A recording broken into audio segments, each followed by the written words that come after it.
Hello students, आज की अपनी इस क्लास में हम binary weighted resistance type DAC digital to analogue converter पढ़ेंगे। इसमें हम बेसिक यूनिट एक ऑपरेशनल एम्पलीफायर को इन्वर्टिंग मोड में कनेक्ट करेंगे और इसके नॉन इन्वर्टिंग नोड को हमने ग्राउंड कर रखा है और इन्वर्टिंग मोड पे हमने एक बैंक ऑफ रेजिस्टेंस को अटैच किया है और ये जो बैंक ऑफ रेजिस्टेंस है उनमें रेजिस्टेंस की जो वैल्यू है वो बाइनरी वेट के अकॉर्डिंगली बढ़ रही है। उसी तरीके से रेजिस्टेंस की वैल्यू जो है वो R, 2R, 4R, 8R से लेके अगर n बिट का आपने DAC डिज़ाइन किया है तो 2⁻n-1 R तक होगा। ठीक, यहाँ पे ये अलग अलग वैल्यू के रेजिस्टेंस लेने का बेसिक पर्पस ये है कि जब भी इस पे ये एक्सेप्ट क्या करता है DAC डिजिटल इनपुट को एक्सेप्ट करता है और डिजिटल इनपुट को कलेक्टिवली मेज़र करके टोटल V आउटपुट कैलकुलेट करता है।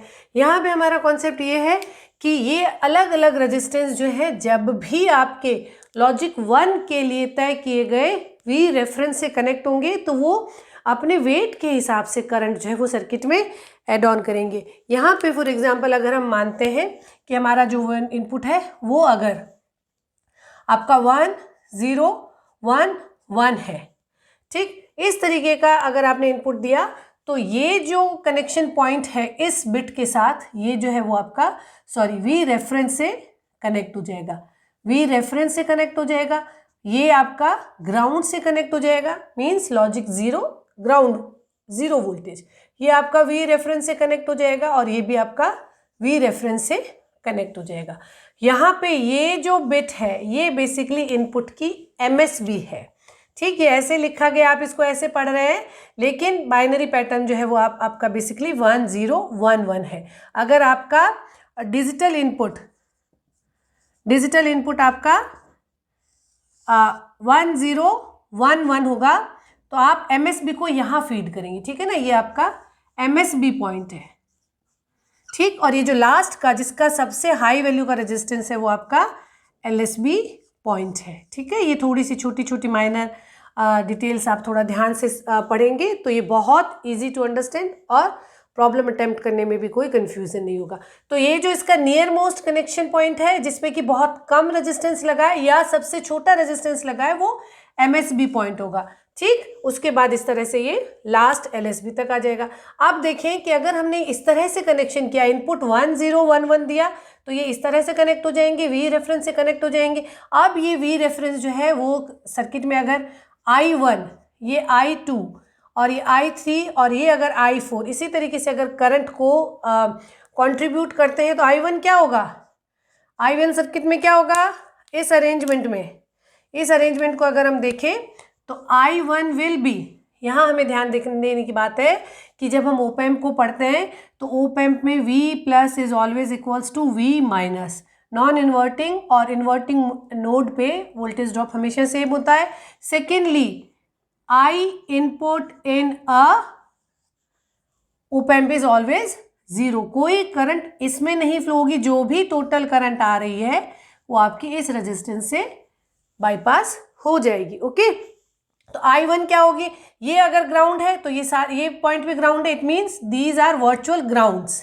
ठीक, ये वर्चुअल ग्राउंड्स है तो I1 will be V reference upon R, I2 will be V reference upon 2R और इसी तरीके से I3 विल बी 0 एंड ये I2 विल बी 0 ना, I2 will B 0 and I3 will be V reference upon 4R and I4 will be V reference upon 8R। ठीक, ये इस तरीके से करंट ऐड ऑन होगी और इस सर्किट सेटअप में अगर हम V आउटपुट को मेजर करते हैं तो V आउटपुट क्या होगा, V output will be minus RF, ये virtual ground, V output will be इस फीडबैक रेजिस्टेंस से टोटल I जो है इसमें भी I फ्लो हो रही है।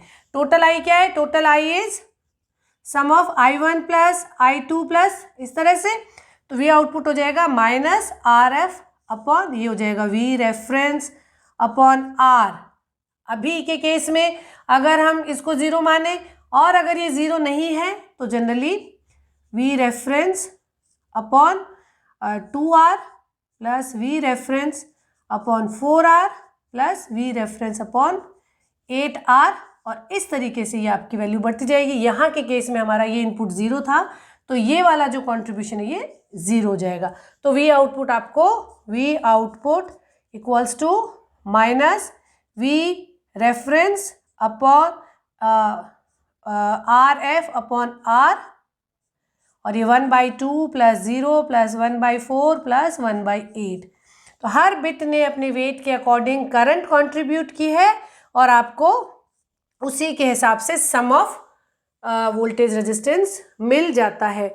तो ये आपका वही कॉन्सेप्ट हो गया कि किस तरीके से आपने डिजिटल को एनालॉग में कन्वर्ट कर लिया। अब आपसे इस तरह से कहा जा सकता है, प्रॉब्लम ऐसे बन सकती है कि 1101 के लिए जो आउटपुट है वो मान लीजिए आपका 2.0 वोल्ट है, तो 0110 के लिए आउटपुट क्या होगा। इसमें इस तरीके की प्रॉब्लम भी बनती है।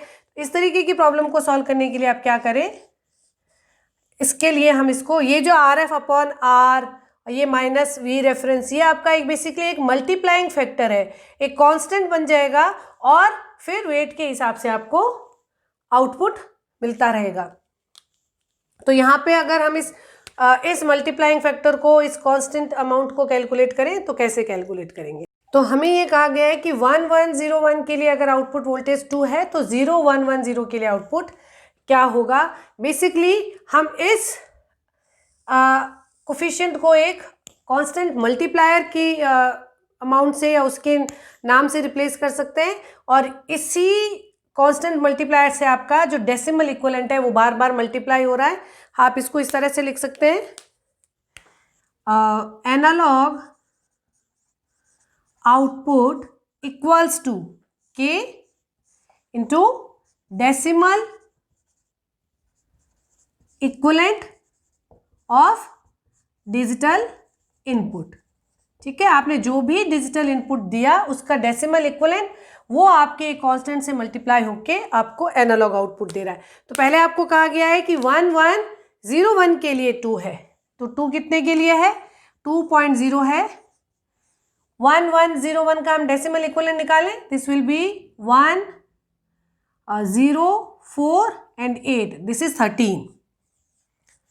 ये 13 हो गया आपका, तो K इक्वल्स टू क्या आ गया आपका 2/13। ये आपका एक कांस्टेंट हो गया। अब आपसे पूछा गया 0110 का इक्विवेलेंट एनालॉग वोल्टेज क्या होगा, तो एनालॉग विल बी K क्या है आपका 2/13, और यहाँ पे आप लिखेंगे decimal equivalent of new value क्या है 0110 इज 6, आप यहाँ पे लिखेंगे 6। ठीक, तो ये हो गया आपका almost 12/13, this will be almost 0.95 या ऐसे कुछ आपका वोल्ट आ जाएगा। ठीक है, इसी रेंज में आपका कुछ एनालॉग आउटपुट आ जाएगा। तो हर बिट के वेट के हिसाब से अगर वोल्टेज और या करंट आ रही है सर्किट में तो आप उसको किसी रेजिस्टेंस पे ड्रॉप करवा के टोटल करंट को, सम को मेज़र कर सकते हैं, या फिर आप उस वोल्टेज ड्रॉप को सम करके और फिर उसको ऐड ऑन कर सकते हैं। यहाँ पे ये देखने की बात है कि ये जो हमने बाइनरी वेटेड रेजिस्टेंस बनाया है, बनाने में बहुत आसान, बिना किसी प्रिकॉशन के या बिना किसी ओवर कॉम्प्लेक्सिटी के आप केवल रेजिस्टेंस को ऐड ऑन किए जा रहे हैं और आपको सम मिल रहा है। लेकिन यहाँ पे ध्यान देने की बात है कि अगर ये रेजिस्टेंस आपका 2K का हो, इनिशियल रेजिस्टेंस 2K का हो, और आप मान लीजिए कि 9 बिट का अगर आप बनाना चाहें तो कितना हो जाएगा 2K इंटू, अगर आप इसको 2⁻9 और तो ऑलमोस्ट आपकी 2⁻10, तो इसका मतलब आपको ऑलमोस्ट 1.024 मेगा ओम का आपको रेजिस्टेंस जो है वो आपको लास्ट बिट पे बनाना पड़ेगा।